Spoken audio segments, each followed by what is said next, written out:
오늘은 화요일입니다. 오늘도 새벽에 만나는 하나님 오신 여러분들을 우리 예수님의 이름으로 환영합니다. 여러분에게 오늘 화요일 이 하루가 또 생애 최고의 하루와 같이 행복을 느끼고 또 평안함을 느끼고 살아계신 하나님을 느낄 수 있는 그 하루가 되기를 축복합니다. 함께 기도합니다. 하나님, 기대하는 마음으로 기뻐하는 마음으로 하루를 시작합니다. 눈을 뜨면 하나님 생각이 나고 하나님의 말씀이 우리의 마음과 생각이 올 때 우리의 마음 안에 요동치는 하나님의 자녀다움이 있게 하여 주시옵고, 또 우리가 죄의 유혹을 받을 때는 그 죄의 유혹을 하나님과 함께하는 마음으로 넉넉하게 이겨낼 수 있는 힘을 주시옵소서. 감사를 드립니다. 그리고 기대하며 기뻐하며 예수님의 이름으로 기도합니다. 아멘. 우리에게 하나님이 주시는 말씀은 히브리서입니다. 히브리서 1장 4절에서 14절까지의 말씀을 같이 나누겠습니다. 히브리서 1장 4절에서 14절입니다. 함께 보겠습니다. 그가 천사보다 훨씬 뛰어남은 그들보다 더욱 아름다운 이름을 기업으로 얻으심이니 하나님께서 어느 때에 천사 중 누구에게 너는 내 아들이라 오늘 내가 너를 낳았다 하셨으며 또다시 나는 그에게 아버지가 되고 그는 내게 아들이 되리라 하셨느냐. 또 그가 맏아들을 이끌어 세상에 다시 들어오게 하실 때 하나님의 모든 천사들은 그에게 경배할지어다 말씀하시며, 또 천사들에게 관하여 그는 그의 천사들을 바람으로 그의 사역자들을 불꽃으로 삼으시느니라 하셨으되, 아들에 관하여는 하나님이여 주의 보좌는 영영하며 주의 나라의 규는 공평한 규이니이다. 주께서 의를 사랑하시고 불법을 미워하셨으니 그러므로 하나님 곧 주의 하나님이 즐거움의 기름을 주께 부어 주를 동료들보다 뛰어나게 하셨다 하였고, 또 주여 태초에 주께서 땅의 기초를 두셨으며 하늘도 주의 손으로 지으신 바라. 그것들은 멸망할 것이나 오직 주는 영존할 것이요 그것들은 다 옷과 같이 낡아지리니 의복처럼 갈아입을 것이요 그것들은 옷과 같이 변할 것이나 주는 여전하여 연대가 다함이 없으리라 하였으나, 어느 때에 천사 중 누구에게 내가 내 원수로 내 발등상이 되게 하기까지 너는 내 우편에 앉아있으라 하셨느냐. 모든 천사들은 섬기는 영으로서 구원받을 상속자들을 위하여 섬기라고 보내심이 아니냐. 히브리서에는 구약의 많은 말씀들이 인용이 됩니다. 우리가 읽은 오늘 본문에 있는 내용 중에 시편에 있는 말씀들이 굉장히 많이 인용이 됩니다. 구약에 있는 말들, 이거 익숙하게 우리가 들었던 말씀이다, 보았던 말씀이다 생각이 드는데, 그 말씀들이 구약에서 언급된 내용들입니다. 오늘도 구약에서 나온 말씀을 가지고 이야기하는데 오늘 큰 대상이 등장하는 게 천사입니다. 천사를 등장을 시키고 천사에 대한 이야기를 합니다. 여러분, 천사는 신비한 존재죠. 굉장히 영적인 존재고 신비한 존재입니다. 그래서 천사에 대해서 우리는 하나님의 보내심을 받은, 우리가 구약에서 많이 보죠, 전령과 같은 하나님의 특별한 임무를 띠고 온 천사, 전령과 같은 천사에 대해서 신비하게 생각합니다. 그게 천사인데, 그런데 예수 그리스도를 한번 생각해 보십시오. 예수 그리스도가 이 땅에 오실 때 아주 신비하게, 아주 그냥 누가 보더라도 좀 독특하게 오셨나요? 아닙니다.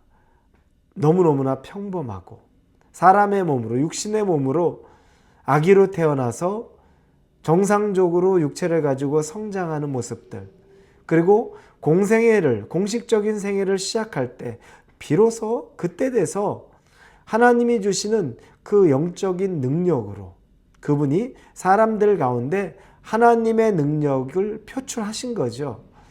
그 전까지 보면 평범한 아기로, 평범한 소년으로, 평범한 청년처럼 보여집니다. 자, 우리는 예수님을 통해, 우리가 오신 예수님은 신비롭게 보이지 않아서 오히려 문제라면 문제였겠죠. 만약에 예수님이 처음부터 아주 신비로운 존재, 아기로 태어났는데 아기가 막 걷고 뛰고 아기가 막 방언을 하고 아기가 막 신비한 것을 보고 고친다면 모두가 예수님은 보통 존재가 아니라 하나님이다 라고 생각했을 텐데 그렇지 않았습니다. 평범해서 예수님은 오히려 사람들에게 멸시받고 하나님의 아들이라 인정받지 못했던 이유가 있습니다. 그런데 오늘 본문에서 이 평범한 것 같은 예수님에 대해서 천사랑 비교합니다. 4절에 보니까 그가 천사보다 훨씬 뛰어남은 그들보다 더욱 아름다운 이름을 기업으로 얻으심이라 이렇게 말합니다. 천사보다 뛰어나다. 그리고 5절에 보니까 하나님께서 어느 때 천사 중 누구에게 너는 내 아들이라 오늘 내가 너를 낳았다 하셨으며 또다시 나는 그에게 아버지가 되고 그는 내게 아들이 되리라 하셨느냐. 천사에게 너는 내 아들이라 하나님이 이렇게 얘기한 적 없다는 겁니다. 천사는 천사로 부리는 영으로 하나님의 일을 감당하는 종의 신분으로 두었고 아들이다 뭐 이런 칭함을 준 적도 없고 내가 너를 낳았다라고 이렇게 말한 적도 없다는 겁니다. 그런데 예수님은 하나님의 아들이셨죠. 너무나 평범한 모습으로 이 땅에 오셨지만 그분의 본질은 존재 자체는 평범한 것이 아닙니다. 하나님의 아들입니다. 천사는 신비하게 보이기는 하지만 그는 신비한 존재이지만 하나님의 아들이 아닙니다. 아들의 취급을 받지 못합니다. 그런데 우리는 천사는 대단히 신비하게 여깁니다. 그리고 정작 우리는 어떻습니까? 인간 어떻습니까? 믿는 자에게 우리를 양자로 하나님의 아들로 칭해 주십니다. 놀랍죠? 자녀라 말합니다. 내가 너의 아버지다. 자녀 삼았다 라고 말합니다. 이건 보통 일이 아닙니다.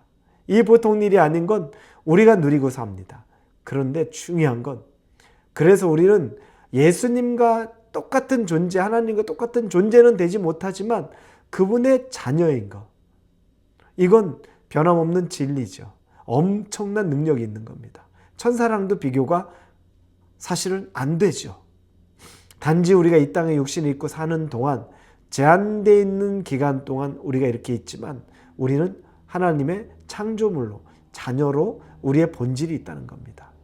그런데 한번 깊게 생각해 봐야 될 건 우리는 우리 스스로를 그렇게 귀하게 여기지 못합니다. 왜냐하면 예수님을 그렇게 귀하게 여기지 못하고 하나님에 대해서 우리가 진심으로 귀하게 여기지 못하니까 우리의 존재 자체도 사실은 귀하게 못 여기는 겁니다.